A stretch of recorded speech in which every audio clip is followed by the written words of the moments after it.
नमस्कार। World news में आज अमेरिका अपनी न्यूक्लियर हथियारों से जुड़ी नीतियों में बड़ा बदलाव करने की तैयारी में है।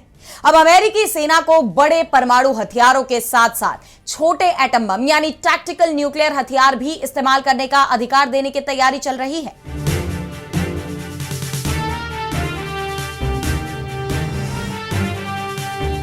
अमेरिका के न्यूक्लियर प्रोग्राम में इस बड़े बदलाव को लेकर हुए खुलासे ने पूरी दुनिया को हैरान कर दिया है, क्योंकि मौजूदा वक्त में कई देशों के बीच संघर्ष छिड़ा हुआ है।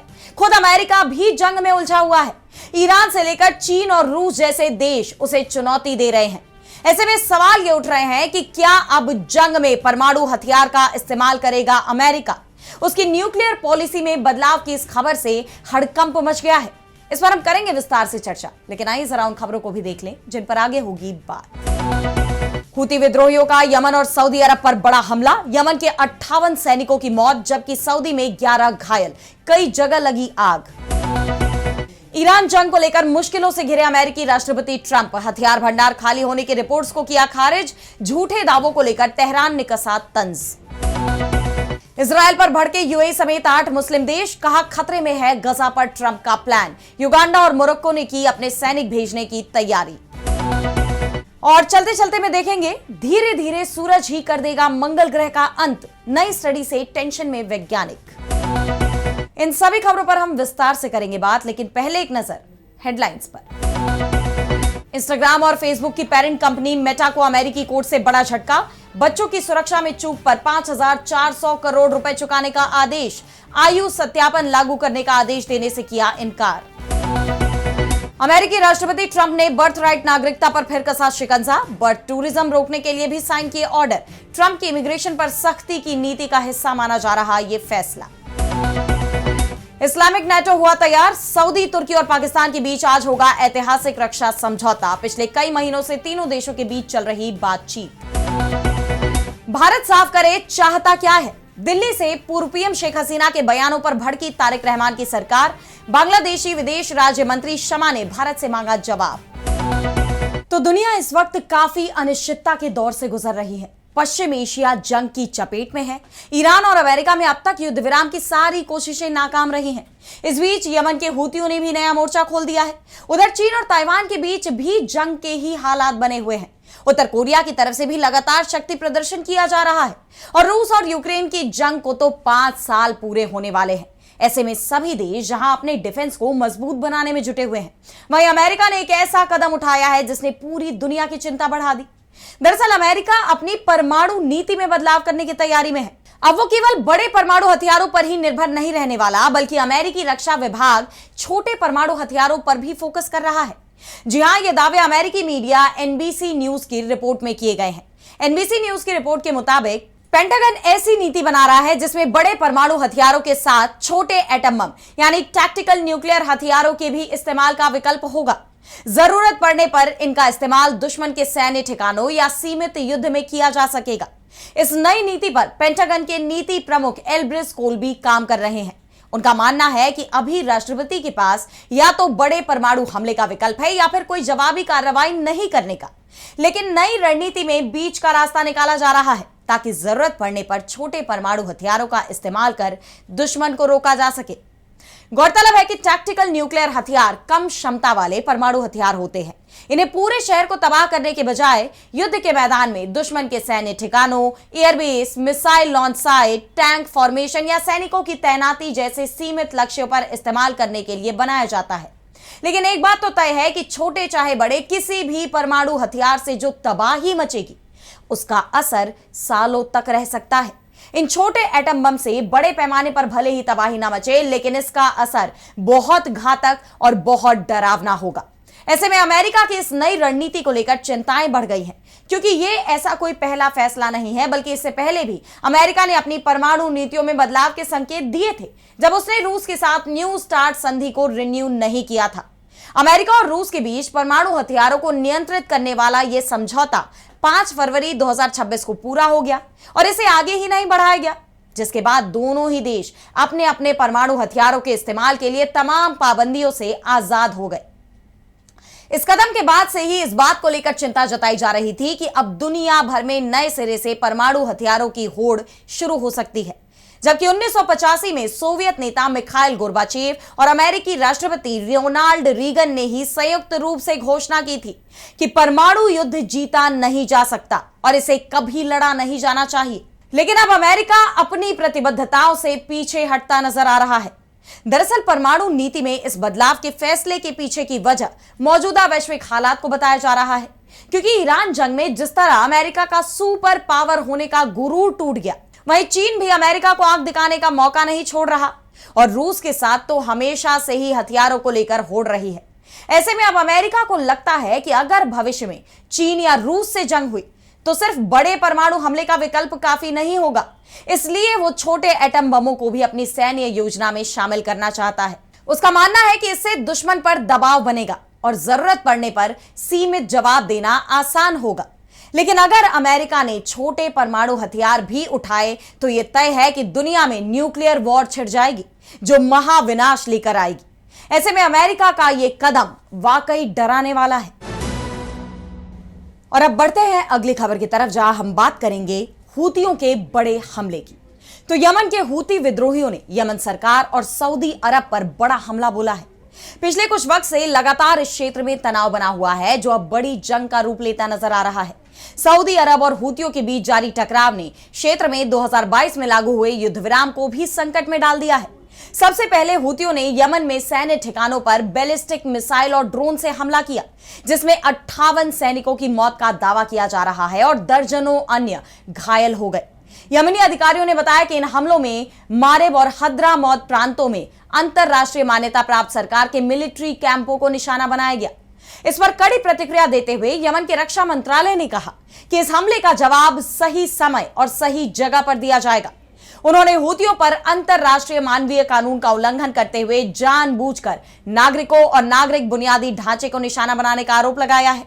वहीं हूतियों का कहना है कि यह कार्रवाई पूर्वी यमन में सऊदी समर्थित बलों की बढ़ती तैनाती के जवाब में की गई। इन हमलों में सऊदी दुश्मन के सैकड़ों भाड़े के लड़ाके मारे गए या घायल हुए और कैंप, भंडार, सैन्य वाहन और हथियार नष्ट हो गए। हम अपने सभी लोगों से सतर्क रहने, किसी भी सऊदी आक्रामकता का सामना करने और जहां भी सऊदी सैनिकों की मौजूदगी हो वहां हमला करने की अपील करते हैं। यमन में इस हमले के कुछ ही देर बाद सऊदी के नजरान में भी हूतियों ने कहर बरपाया है। उनके इस हमले में 11 नागरिक घायल हुए, जिनमें 7 सऊदी नागरिक, 1 यमनी, 2 मिस्री, 1 पाकिस्तानी नागरिक और 4 साल का एक बच्चा भी शामिल है। इन हमलों की जानकारी देते हुए सऊदी अरब के समर्थन वाली यमन की गठबंधन की सेना ने बताया कि ये हमले यमन की सीमा के पास दक्षिणी इलाके नजरान में किए गए। 6 अगस्त की देर रात हूती विद्रोहियों की तरफ से अंधाधुंध प्रोजेक्टाइल दागे गए, जो नजरान के रिहायशी इलाकों में गिरे। हमलों के बाद नजरान के कई हिस्सों में आग लग गई। आग की लपटें और धुएं का गुबार दूर दूर तक दिखाई दिया। हूतियों के इस हमले के बाद यमन में एक बार फिर गृहयुद्ध भड़कने का खतरा बढ़ गया है। आप जानते हैं कि साल 2014-15 से ही यमन गृहयुद्ध की चपेट में था। यह संघर्ष ईरान समर्थित हूती विद्रोहियों और सऊदी अरब समर्थित अंतरराष्ट्रीय स्तर पर मान्यता प्राप्त यमनी सरकार के बीच छिड़ा हुआ था। हालांकि 2022 में संयुक्त राष्ट्र की मध्यस्थता में युद्ध विराम हुआ, जिससे क्षेत्र में थोड़ी शांति आई। अब यमन 2 हिस्सों में बटा हुआ है। हूतियों का उत्तर यमन पर कंट्रोल है, जबकि दक्षिण और पूर्व में सऊदी समर्थित यमन सरकार है। लेकिन इस घटना ने एक बार फिर अब इस पूरे क्षेत्र को अशांत कर दिया है, क्योंकि यमन सरकार ने भी हूतियों के हमले का जवाब देने की बात कही है। अब देखना यह होगा कि हमलों का यह सिलसिला कहां जाकर थमता है। और अब अगली खबर में बात करेंगे ईरान की। तो अमेरिका दावा कर रहा है कि ईरान उसके साथ समझौता करना चाहता है, वो युद्ध खत्म करना चाहता है, जबकि हकीकत इससे काफी इतर है। दावा यह किया जा रहा है कि ट्रंप युद्ध को खत्म करना चाहते हैं, क्योंकि अब अमेरिका युद्ध में टिक ही नहीं पाएगा। अमेरिका के हथियारों के भंडार खत्म हो रहे हैं और हमेशा की तरह अपनी किरकिरी से बचने के लिए ट्रंप झूठ बोल रहे हैं और तो और मीडिया रिपोर्ट्स को भी गलत बता रहे हैं। इसी तरह एक मीडिया रिपोर्ट को खारिज करते हुए डोनाल्ड ट्रंप ने कहा कि उनके प्रशासन में कोई मतभेद पैदा नहीं हुआ है।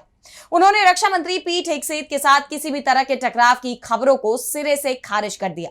ऐसे में ट्रंप अब अपने झूठे दावों के चलते एक बार फिर आलोचकों के निशाने पर आ गए हैं। उन्होंने कहा है कि हमेशा की तरह फेक न्यूज, गलत और पूरी तरह से बेबुनियाद अफवाहें फैल रही हैं।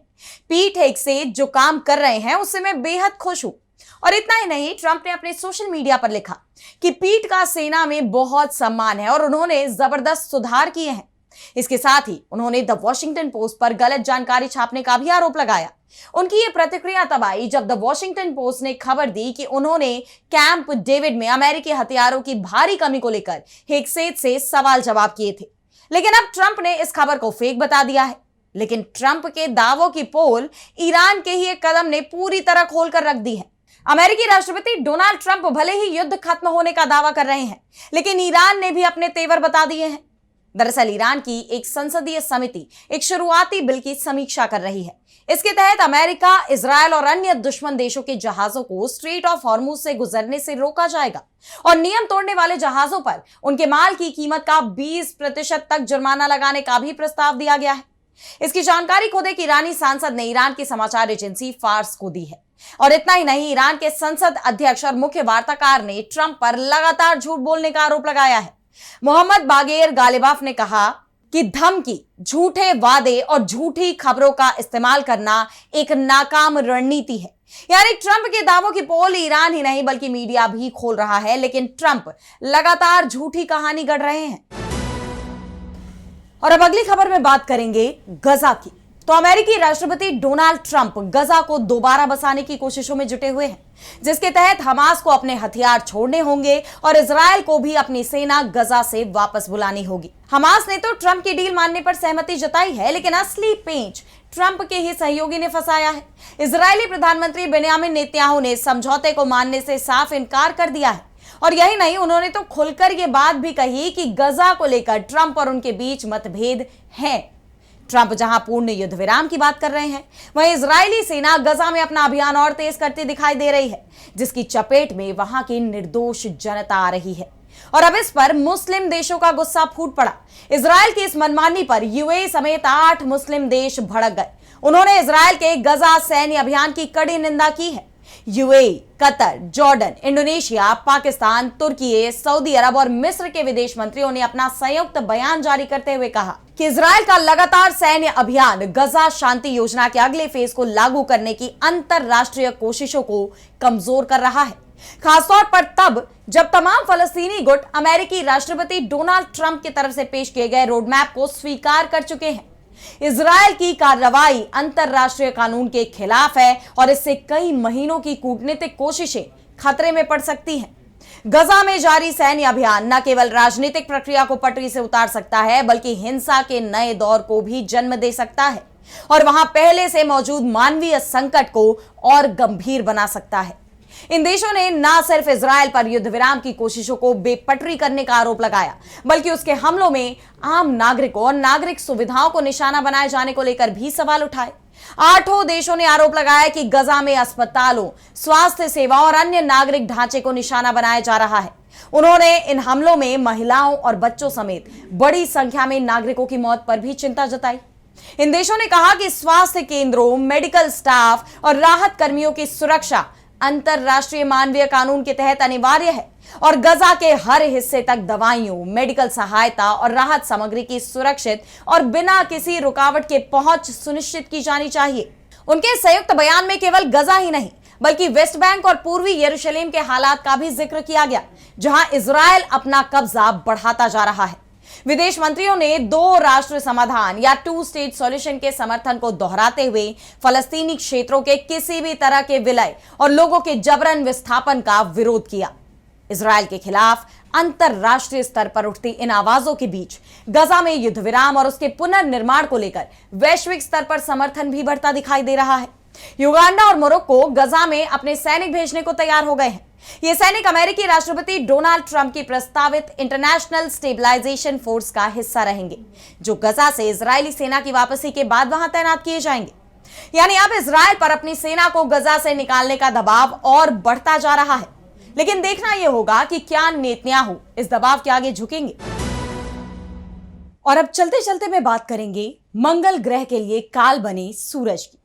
तो एक सपना जो धरती की सीमाओं से आगे निकलकर लाल ग्रह तक पहुंचता है, एक सपना जहां इंसान मंगल की मिट्टी पर अपने घर बनाए, नई सभ्यता बसाए और इतिहास की सबसे बड़ी छलांग लगाए।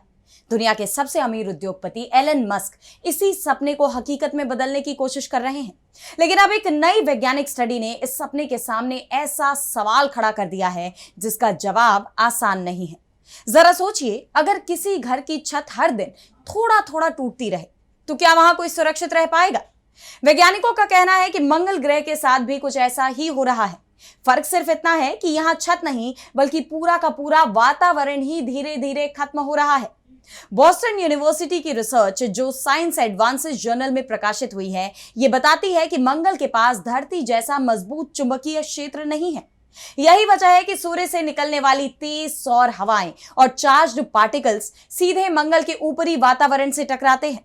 ये टक्कर इतनी लगातार होती है कि हर दिन वातावरण के कण अंतरिक्ष में उड़ते जा रहे हैं। वैज्ञानिक इस प्रक्रिया की तुलना समुद्र की लहरों से करते हैं।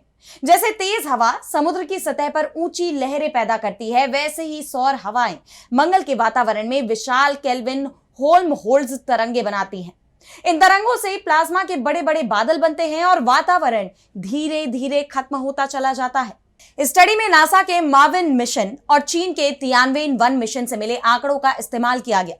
पहली बार वैज्ञानिक ये साबित करने में सफल हुए हैं कि सौर हवाओं और मंगल के वातावरण के क्षय के बीच सीधा संबंध है। और सबसे दिलचस्प बात तो यह है कि वैज्ञानिकों का मानना है कि अरबों साल पहले मंगल आज जैसा बंजर नहीं था। वहां घना वातावरण था, पानी था और शायद जीवन के लिए अनुकूल परिस्थितियां भी थी। लेकिन समय के साथ सौर हवाओं ने उस दुनिया को बदलकर एक सूना और ठंडा ग्रह बना दिया।